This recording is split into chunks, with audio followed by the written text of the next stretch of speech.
While boring to some and fascinating to others, the news is one of the most integral parts of television as a whole. Although increasingly becoming thought of as irrelevant by certain segments of society because of how quick information can be accessed on the internet, TV news still has its own popular niche. News most notably gained popularity on television during the 1960s and 1970s when Walter Cronkite became the host of CBS Evening News, a nightly broadcast where the legendary anchor read the top stories of the day, among them being the JFK assassination and Apollo moon landing.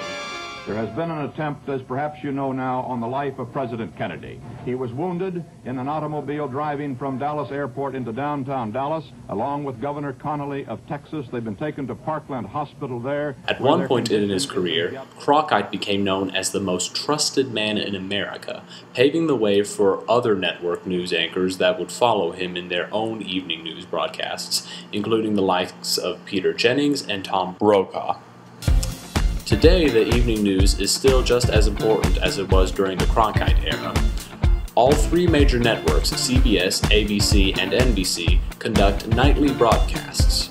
Morning news programming also found its way to the networks over the years.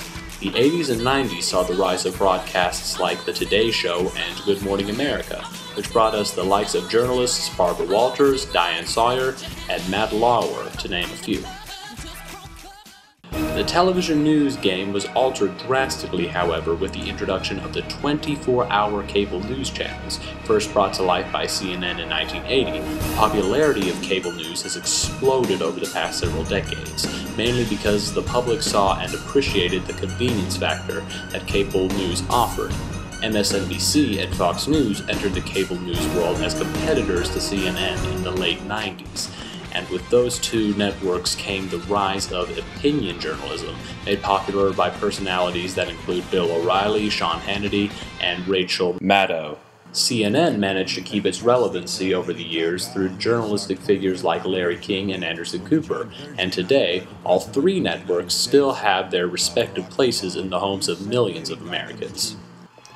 If anything, the presence of news blaring out of television speakers does much more than to simply inform us of the latest developments of natural disasters or presidential elections.